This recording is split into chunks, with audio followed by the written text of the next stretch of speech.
2 Corinthiens chapitre 1, versets 1 à 3, de la part de Paul, apôtre de Jésus-Christ par la volonté de Dieu, et du frère Timothée à l'Église de Dieu qui est à Corinthe et à tous les saints qui sont dans toute l'Achaïe. Que la grâce et la paix vous soient données de la part de Dieu, notre Père, et du Seigneur Jésus-Christ. Et au verset 3, Paul dit « Béni soit Dieu, le Père de notre Seigneur Jésus-Christ, le Père plein de compassion et le Dieu de tout réconfort. » Et nous lirons jusque-là ce matin. Notre thème de l'année, nous avons dit que nous parlerions du fait que Jésus restaure. Jésus renouvelle, Jésus réconcilie, Jésus rafraîchit. Et nous voudrions donc commencer à voir la source de cette restauration, la source même de ce rafraîchissement. En Martinique, nous avons des sources, de nombreuses sources. Certaines sont exploitées, d'autres ne le sont pas. Et puisque nous vivons à l'ère du bio, beaucoup de personnes donc, aiment bien monter aux rivières et puis recueillir l'eau de source directement. Alors, ça peut être très bon pour la santé, mais pour information, ma femme a fait quelques analyses de l'eau là. C'est pas toujours génial. Hein. Je sais qu'on n'aime pas trop l'eau chlordéconée, c'est légitime, mais l'eau de source, des fois, n'est pas toujours la plus pure et la plus propre qui soit. Mais bon, bref, je ne dirai pas plus que cela. Les journalistes aussi ont leurs sources. Ils nous donnent des informations et il faut qu'ils protègent. Et il y a une loi pour cela. Dans tous les pays où on veut la liberté de la presse, eh bien, il y a une loi qui dit qu'on n'a pas le droit, ou le journaliste n'a pas le droit de révéler ses sources. Voilà, si nous sommes certains que Dieu ou Jésus restaure, nous devons être conscients que c'est lui donc la source de notre restauration. Parce que parfois, on peut confondre le moyen et la source. Voyez-vous, lorsque nous avons une migraine ou une maladie, nous ne croyons pas que le don de guérison existe encore aujourd'hui. Nous avons un mal de tête, nous prions, certes, le Seigneur peut faire passer la chose. Et puis, il nous a aussi donné les ressources de la médecine. Donc, nous prenons notre médicament, mais le chrétien ne s'illusionne pas. Il sait dans sa tête, ou il devrait savoir dans sa tête, que ce n'est pas l'aspirine qui va vraiment le soulager de son mal. Ce n'est pas le médicament qui fait que l'on est guéri, parce que vous savez que certains prennent des médicaments, et puis ça ne marche pas. Donc le médicament est un moyen que Dieu utilise pour guérir. Celui qui accorde la guérison, la paix, le repos, la restauration, c'est Dieu. Et parfois, quand on a besoin d'être restauré, d'être rafraîchi, d'être réconcilié, il y a tout ça dans la restauration, et bien parfois on s'appuie sur les gens pour accomplir toutes ces choses. Or Dieu nous dit non. La restauration véritable, la source même de notre restauration, c'est Dieu. Le texte nous rappelle plusieurs vérités qu'il est important pour les chrétiens de savoir s'ils veulent être restaurés. Et le Seigneur m'a conduit à choisir cet épître pour de bonnes raisons, parce que Corinthe, c'était une ville ou c'était une église, je devrais dire déjà, qui avait besoin de restauration. Elle était déchirée par des conflits internes, elle était déchirée par des conflits relationnels externes avec celui qui avait fondé l'église. Elle avait besoin de restauration. Et on peut comprendre les soucis qu'il y avait à Corinthe. Pourquoi cette église avait besoin de restauration? Parce que précisément la ville avait eu un impact sur elle. Corinthe, certains d'entre vous le savent déjà, c'était une ville portuaire, c'était une ville qu'on avait, entre guillemets, qui était bien située et qu'on avait créée, développée pour faire de l'argent. Et par définition, si la ville était portuaire, si elle était bien située, eh bien l'argent affluait et avec l'argent, donc la prospérité, et avec la prospérité, la corruption. Il y a eu une époque où, on nous précise, un historien grec nous raconte qu'il y avait à Corinthe plus de 1000 prostituées EES et ES sacrées. Alors le chiffre est probablement une exagération, mais ce que l'on sait dans l'histoire, c'est que la ville était tellement malsaine moralement qu'elle avait donné naissance à un verbe. On disait corinthiser. Et corinthiser, c'était avoir des relations sexuelles avec une femme qui n'était pas la nôtre.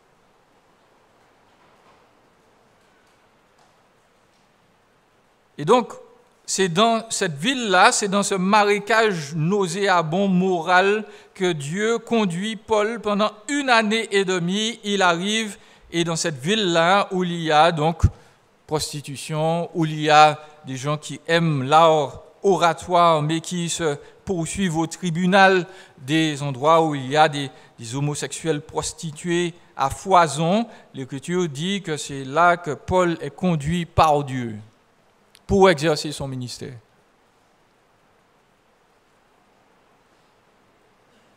Et donc, Paul y arrive, il fonde une église là, et ne voilà-t-il pas que, bien évidemment, il y a des problèmes. Parce que l'Évangile ne vient pas de manière miraculeuse gommer tout notre passé et toutes nos mauvaises habitudes. Dans certains cas, Dieu peut le faire. Dans certains cas, Dieu peut intervenir de manière suprême et entrer dans la vie d'un individu qui a reconnu ses torts, qui a reconnu qu'il est pécheur, et puis en un claquement de doigts, il peut le libérer de toutes sortes de vices. Je connais personnellement des hommes qui ont rencontré Christ et puis du jour au lendemain, ils n'ont plus eu envie de boire une goutte d'alcool. Ils ont été libérés de la cigarette littéralement du jour au lendemain. Ils sont allés se coucher en fumant. Le lendemain, ils se sont réveillés et plusieurs jours après, ils se disent « mais je n'ai pas fumé ». Il y a des hommes qui avaient des pratiques immorales, des femmes également. Dieu est intervenu en un claquement de doigts, ça a disparu, l'envie n'est même plus là. C'est magnifique, n'est-ce pas? Dieu est capable, on l'a chanté. Mais ce n'est pas ce que Dieu fait dans la majorité des cas. Dieu nous sauve, et puis il commence l'œuvre de restauration, de transformation. Et ça veut dire que si chez nous, il y avait de mauvaises habitudes, une mauvaise conception de la vie, une mauvaise éducation, le Saint-Esprit va commencer lentement et sûrement à nous dire, ça, il faut changer. Tu ne peux plus dire ça. Si tu es sur la route, que quelqu'un t'embête, tu ne vas pas parler mal de sa maman. Tu vas te calmer. Tu vas bénir cette personne dans le nom de Jésus. Si il y avait un mari ou une femme qui n'était pas droit dans ses affaires, dans son foyer, qui négligeait ses enfants, etc., ce n'est pas parce que Christ est arrivé que miraculeusement on aura un homme qui va tous les matins se raser, se parfumer et dire « Venez, chère famille, nous allons lire la Bible ensemble. » Dieu utilise parfois des moyens lents pour nous polir, pour nous transformer. Et les gens oublient ça. Ils se disent, s'il est chrétien, il est parfait d'un coup. Ce n'est pas comme ça que Dieu fonctionne la plupart du temps. Et c'est pour ça qu'à Corinthe, il y avait tous ces problèmes-là. Il y avait un monsieur qui avait épousé l'ex-épouse de son père. Il venait avec la dame dans le temple ou dans les maisons. Il y avait des chrétiens qui avaient des problèmes financiers l'un avec l'autre. Ils se disaient, on se verra au tribunal. J'ose le répéter, c'est jamais bon quand on arrive au tribunal avec un frère ou avec une sœur. Je n'ai pas dit que parfois ce n'est pas nécessaire. Mais Paul dit, pour ce genre de situation, la plupart du temps, ce n'est pas nécessaire.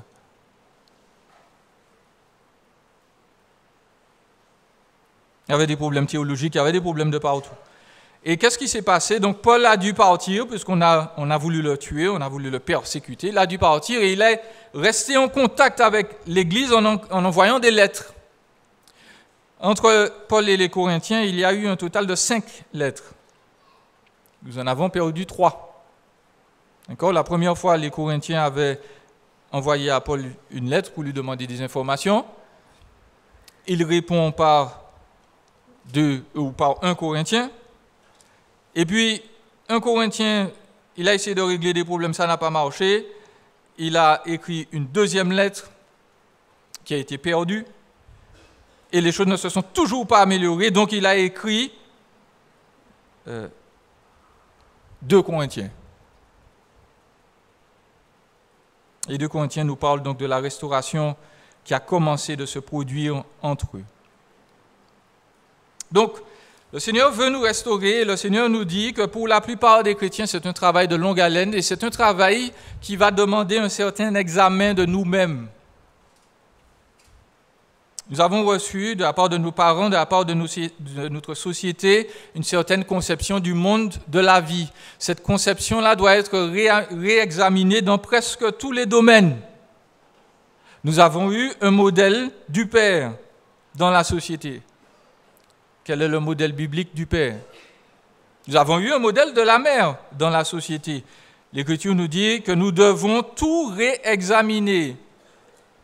Le chrétien transforme la société non pas à coup de loi, à coup d'engagement politique, il la transforme, cette société, de l'intérieur. C'est par son impact sur la vie de ses enfants, de ses voisins, qu'il change la société. Les lois ne changent pas les hommes, mes amis.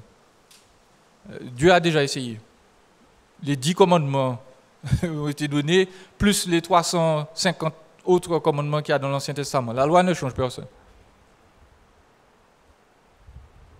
Ce qui change, c'est des vies renouvelées. Ce que vous déversez chez vos enfants va changer la société. Ce que vous montrez à vos voisins va les impacter suffisamment pour qu'ils se disent « Mais comment être transformé de cette manière-là » Et on doit leur parler, on doit leur montrer. Et Paul, donc, nous dit que le chrétien est équipé pour cela et pour réaliser qu'il est restauré, eh bien, il leur écrit donc cette lettre aux Corinthiens et à toute l'Église depuis 2000 ans. Paul, donc, qu'est-ce qui se rappelle ce que Paul veut dire? Vous ne vous rappelez pas la signification de... Paul veut dire exact.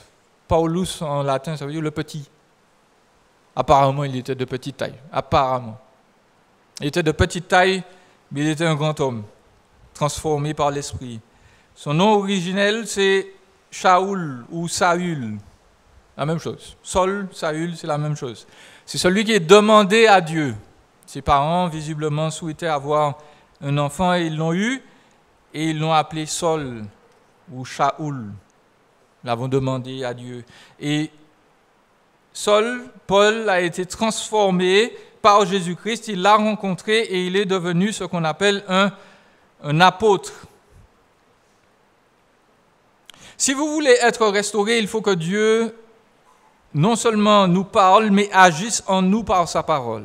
Et ceux qui nous ont transmis la parole de Dieu, ce sont, donc du temps après Jésus ou pendant Jésus, ce sont les apôtres.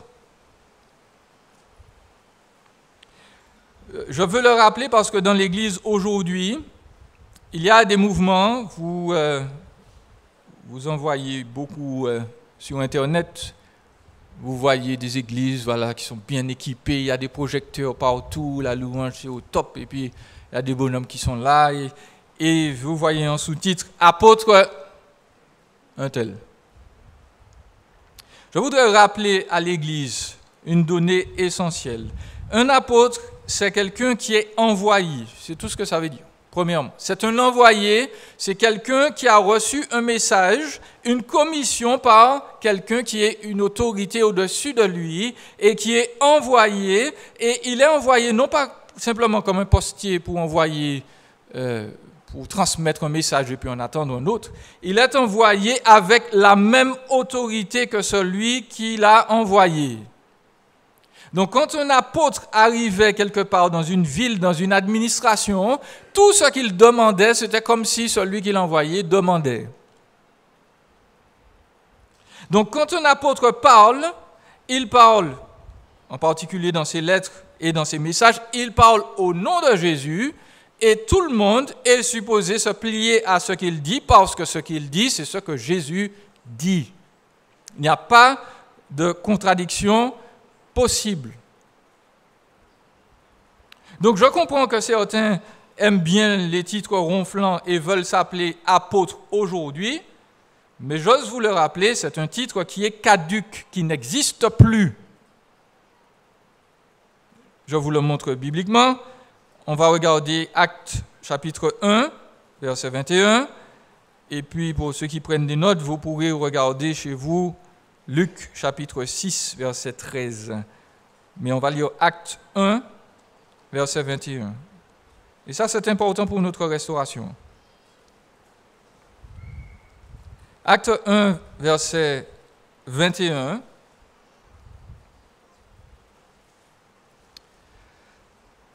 Dans le contexte, c'est Pierre qui se lève et qui dit que nous avons un problème, chers apôtres, parce que Jésus a choisi 12 disciples.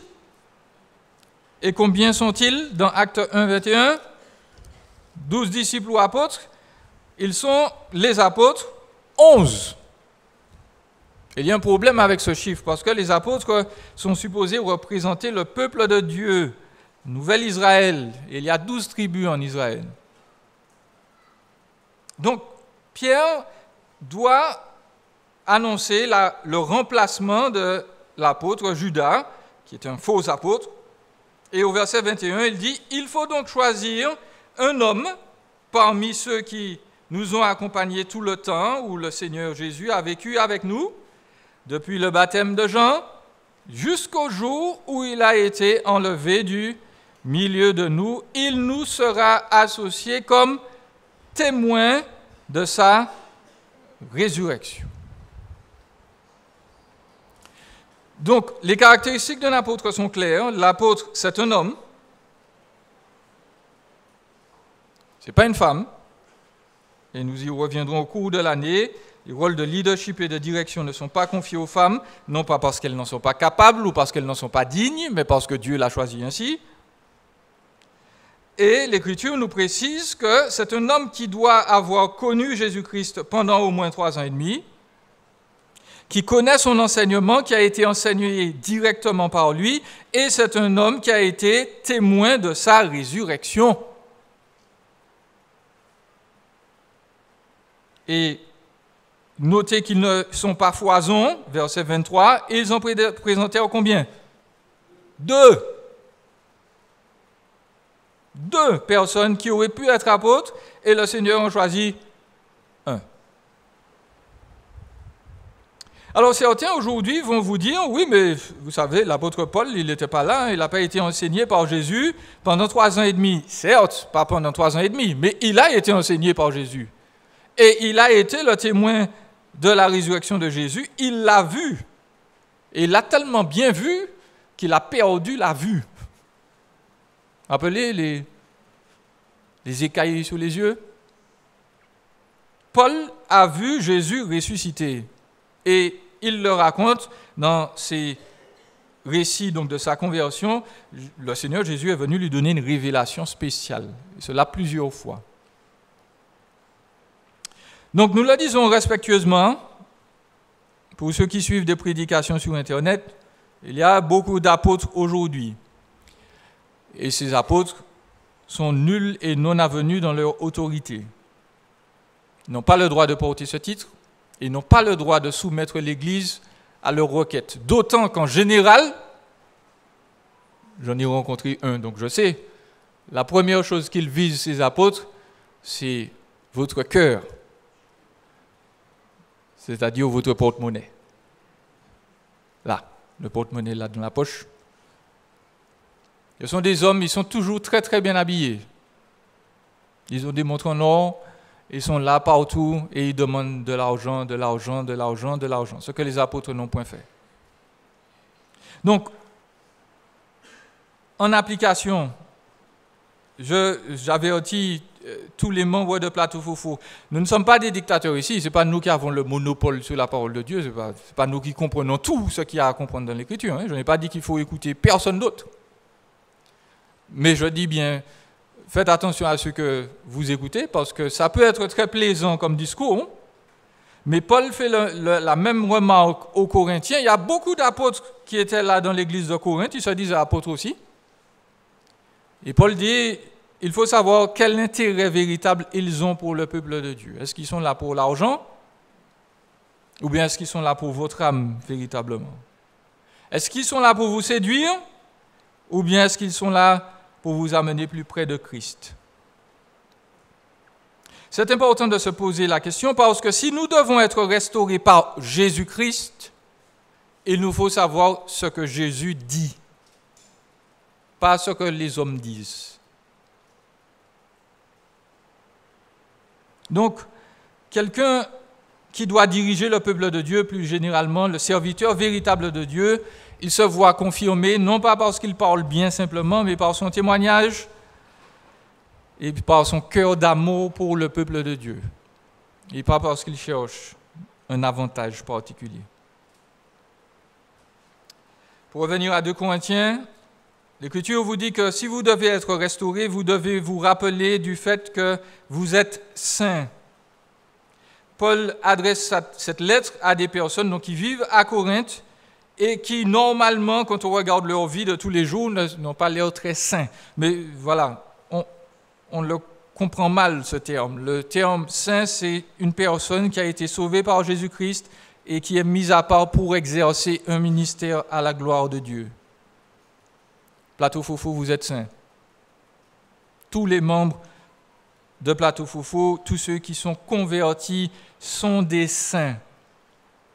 Vous n'êtes pas n'importe qui. Vous êtes rédimés par Christ, vous avez de l'importance et de la valeur à ses yeux. Le monde ne vous en donne pas, ce n'est pas grave. Parce que Jésus vous regarde et vous dit, tu es précieux et utile à mes yeux. Et puis, le Seigneur, par l'intermédiaire de son apôtre, souhaite à l'Église de la grâce et de la paix. Nous savons que Paul ne parle pas du salut des Corinthiens, il vient de leur dire qu'ils sont saints.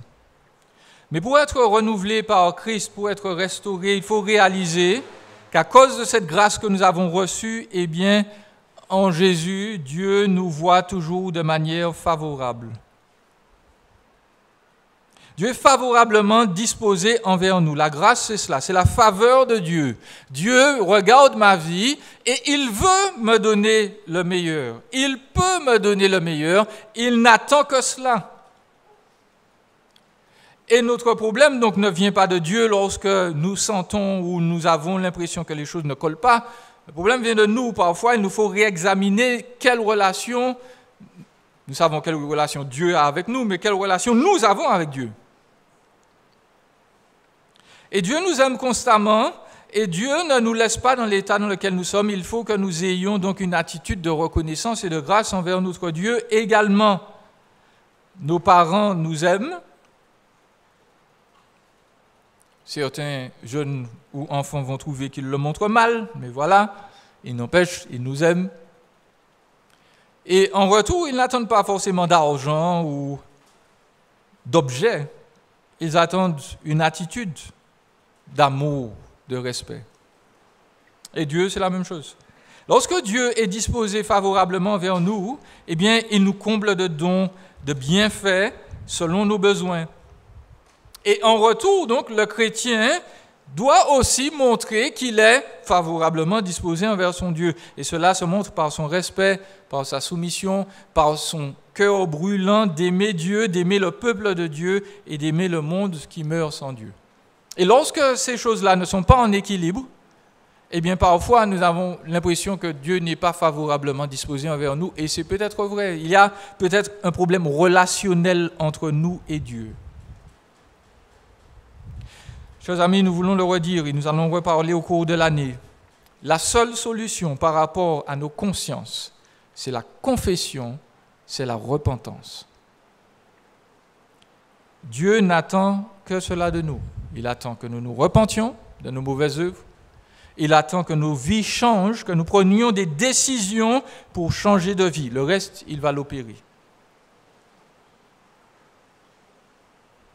Donc, la grâce de Dieu va reposer sur nous pleinement lorsque nous aurons cette attitude d'humilité, cette attitude de joie, de reconnaissance, cette attitude de repentance envers Dieu. Et puis, Dieu voudrait vous donner sa paix. L'année commence, nous avons eu notre somme de maux, de difficultés. Il y a des frères et sœurs qui sont dans le deuil. Et on ne peut pas simplement leur dire « souris et serre les dents ». L'apôtre souhaite à l'Église d'avoir la paix.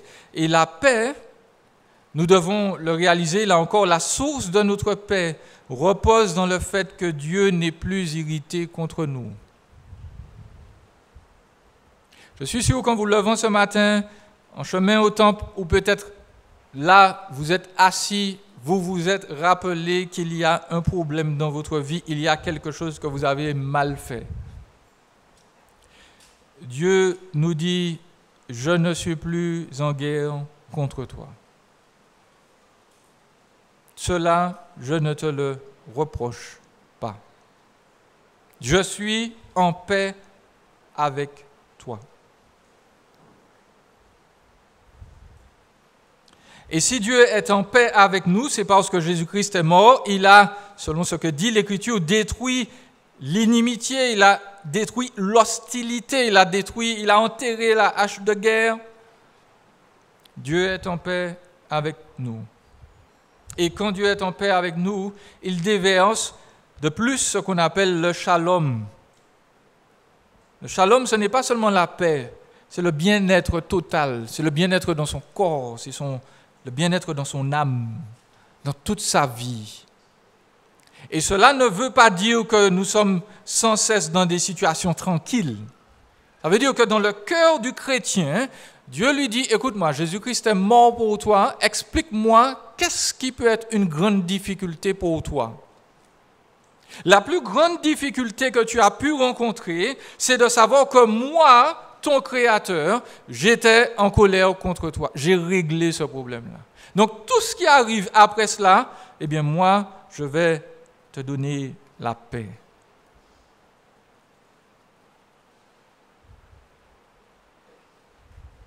Le pasteur Ambroisine disait, lorsque vous priez, vous êtes à genoux, vous avez fini, vous avez dit Amen. Il vous faut examiner dans quel état vous êtes. Si vous vous êtes levé, vous avez dit Amen, et puis dans votre cœur, il n'y a pas la paix, qu'est-ce qu'il faut faire? Vous remettez-vous à genoux. Arrivez en retard au travail si vous voulez, mais ne partez pas sans la paix de Dieu. Parce que vous ne priez pas simplement pour agiter vos sentiments. Vous priez pour dire à Dieu, c'est toi le responsable de ces situations qui m'oppressent. C'est toi, je me décharge sur toi. C'est ce que l'expression veut dire. Je dis, Seigneur, j'ai telle difficulté, j'ai tel problème. C'est toi qui es responsable. Je te dis, tu prends ça, tu gères. C'est toi le responsable. Si Dieu gère, dans notre cœur, il y aura la paix. Même si rien n'a bougé, je suis en paix. Dieu est responsable. Je ne sais pas comment il va faire, il va se débrouiller. Dieu est responsable.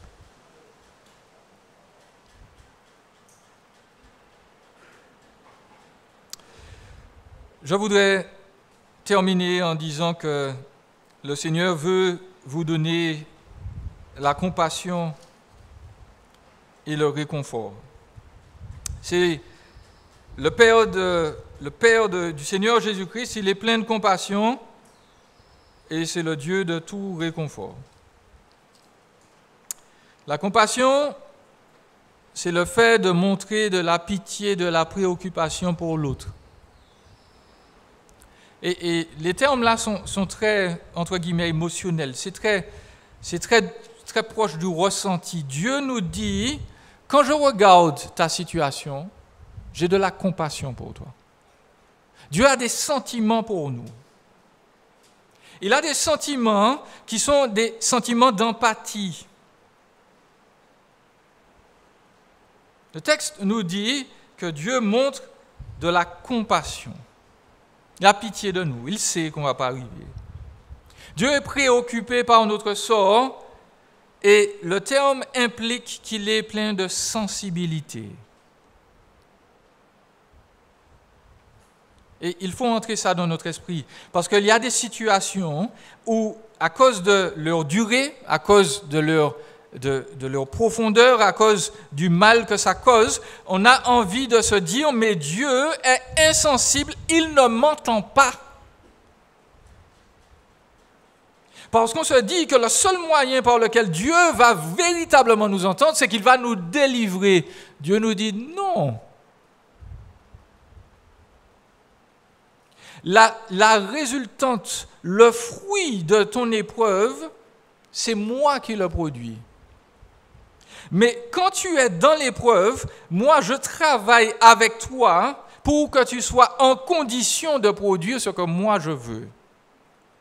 Et Dieu nous dit donc que le fruit de notre vie, les bonnes choses qu'il va nous accorder, les résultats sont toujours entre ses mains. S'il le voulait, il nous aurait toujours donné une vie agréable, etc. Il ne le fait pas.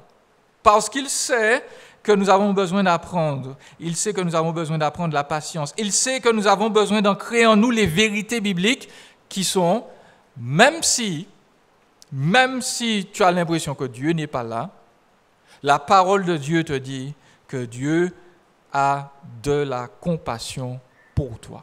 Si tu ne commences pas là, cela est la preuve que dans ton cœur, il y a de l'aigreur, il y a de la rancune,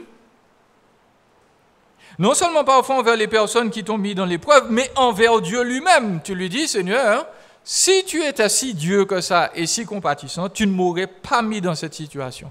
Et Dieu dit, le seul moyen de changer ça, c'est de frapper à la racine. Est-ce que je suis plein de compassion? La Bible dit oui.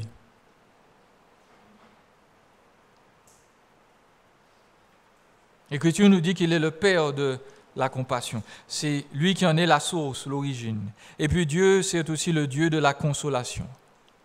Et la consolation, c'est assez particulier parce que lorsqu'on réconforte quelqu'un bibliquement, il ne s'agit pas de faire parfois ce que font les mamans créoles. On vient, on donne un petit câlin. On dit, tu veux un peu de chocolat?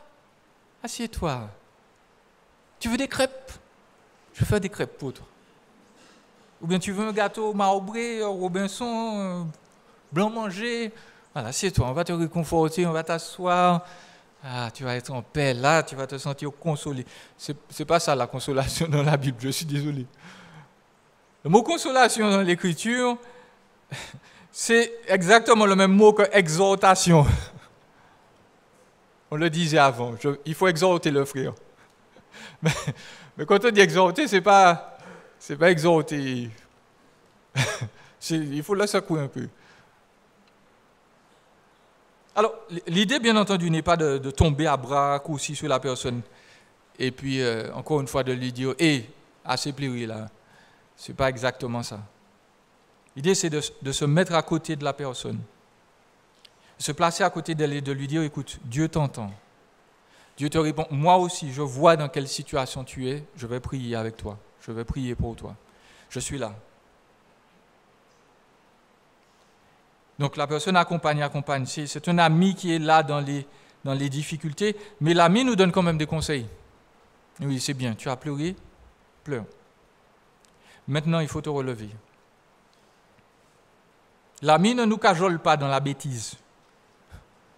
Il ne nous dit pas, non, mais tu as raison, hein, c'est lui, c'est toujours l'autre qui est responsable, c'est toujours l'autre qui t'a fait du mal. Toi, tu n'as jamais rien fait. Tu es pur comme une blanche colombe. Et la bave du crapaud t'a un instant touché. L'ami vient voir, il entend, il écoute, il réconforte, et puis il lui dit, ah bon, la personne t'a dit ça, mais qu'est-ce que tu lui avais dit avant? Qu'est-ce que tu avais fait avant? Tout était réglé. Ah,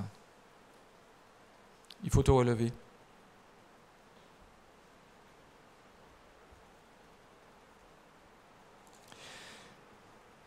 le Seigneur nous dit donc en conclusion, pour être restauré, il faut participer au lien de l'Église. Les saints ont besoin de se restaurer eux-mêmes. Paul envoie cette lettre pour dire à l'Église, écoutez, Dieu a des choses à vous dire. Dieu est béni, il est le Dieu de toute consolation. Il m'a consolé, Paul va le dire, pour que vous soyez consolés. Et il vous console pour que moi je sois consolé. Et dans ce ministère de consolation, de restauration, nous réalisons que Dieu est la source de notre restauration, de notre consolation, mais il le fait par d'autres personnes. Et vous pouvez le concevoir. Lorsque il y a justement un décès, un moment difficile, de qui vous attendez le plus d'aide? Est-ce que ce sera d'une personne qui était l'ami du neveu, du cousin, de la sœur, de la tante, de l'oncle? Est-ce que cette personne-là que vous ne connaissez pas, lorsqu'elle va venir vous voir, elle va vous dire, écoute, je voudrais te consoler, t'encourager, même si vous dites, oui, je suis chrétien, je viens de telle assemblée, est-ce que vous allez être autant consolé que si votre frère, votre sœur de chair ou bien votre meilleur ami vient vous voir et vous dit, écoute, je suis là avec toi, je prie pour toi? Qu'est-ce qui va nous consoler plus? L'étranger ou bien le frère ou la sœur? Normalement, le frère ou la sœur. L'Écriture nous dit donc, veillons à la source de notre consolation. Dans l'Église, il ne s'agit pas de vivre en autarcie, mais dans l'Église, Dieu place toutes les ressources pour nous faire du bien.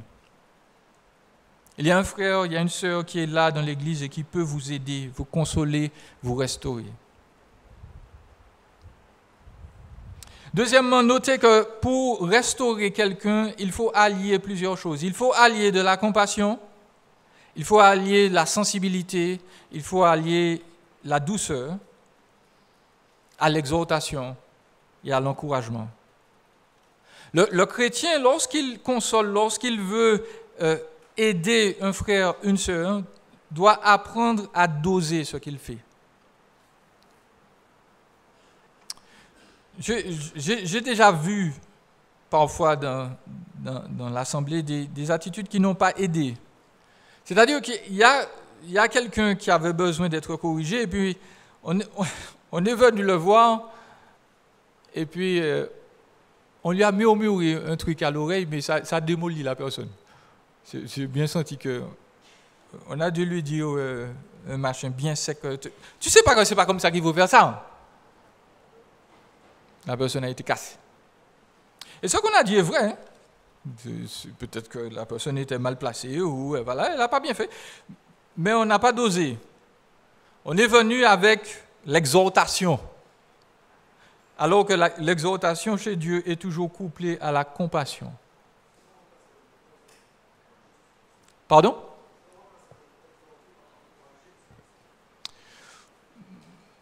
On pourrait remplacer les deux ou utiliser les deux, parce que lexicalement les deux sont là. Je sais que l'exhortation est négativement teintée aux Antilles, mais voilà, c'est ce que le terme veut dire, donc je ne peux pas changer ça. Mais voilà, il faut coupler les deux. Il faut être capable d'être quelqu'un qui a de la compassion et puis quelqu'un qui exhorte aussi. Donc, pensons. Lorsqu'on a besoin de restaurer l'autre, venons avec les deux, compassion, restauration. Et compassion avant. Vous avez vu que l'apôtre Paul a dit que le Seigneur est un Père plein de compassion d'abord, et puis ensuite le Dieu de tout réconfort.